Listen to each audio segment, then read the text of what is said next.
এইখান থেকে আমার সামনে যারা বসে আছেন, এর মধ্যে থেকে মুরব্বী যারা বসে আছেন, ওমরা বা হজ করতে গিয়েছেন, এরকম একজন হাত তুলেন। ওমরা বা হজ করে আসছেন, একজন মুরব্বী মানুষ, ওই যে লাল টুপি পরে ভ্রমণ নিয়ে আসো তোমাকে।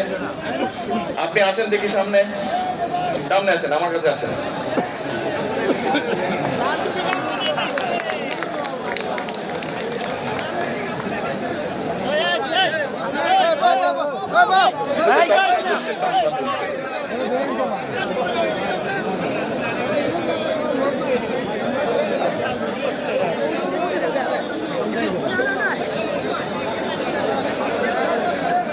বসেন, আপনারা বসেন, উনি এখনই মঞ্চে উঠবে, আপনারা সবাই দেখতে পারবেন কে মানুষটা।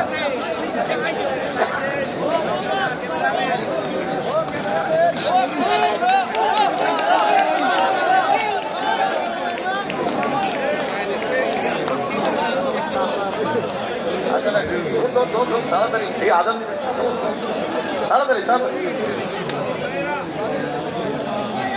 কি নাম আপনার? ওই এইদিকে বলেন। এটিএম হেলাল। বাড়ি কই? সুনামগঞ্জ। বাড়ি সুনামগঞ্জ। সুনামগঞ্জ কোথায়?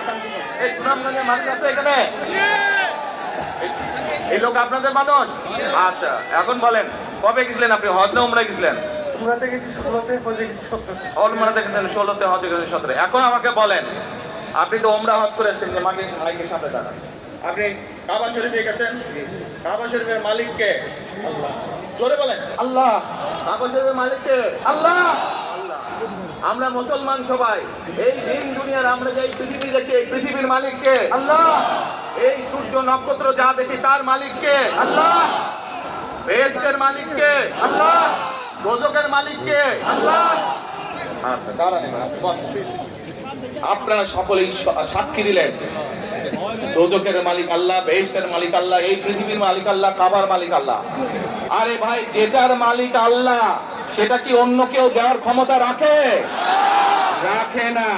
তাহলে কি দাঁড়ালো? নির্বাচনের আগেই একটি দল এই দিব ওই দিব বলছে, টিকিট দিব বলছে না? যেটার মালিক মানুষ না, সেইটার কথা যদি সে বলে, এক শিরকি করা হচ্ছে, হচ্ছে না?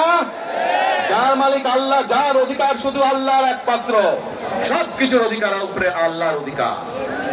কাজেই আগেই তো আপনাদেরকে ঠকাচ্ছে, নির্বাচনের ফলে তাহলে কেমন ঠকাবে আপনাদেরকে বোঝে নেবা। শুধু ঠকাচ্ছেই না মানুষকে, যারা মুসলমান তাদেরকে শিরকি করাচ্ছে তারা। নাউযুবিল্লাহ। প্রিয় ভাই বোনেরা, কেউ কেউ বলে অমুককে দেখেছে, তমুককে দেখেছে, এবারে একে দেখেন।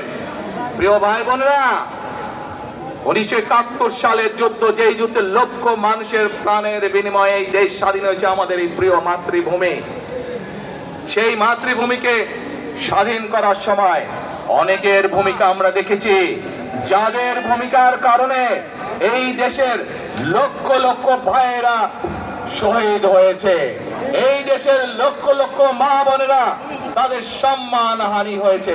কাজে তাদেরকে তো বাংলাদেশের মানুষের মধ্যে দেখেই নিয়েছে।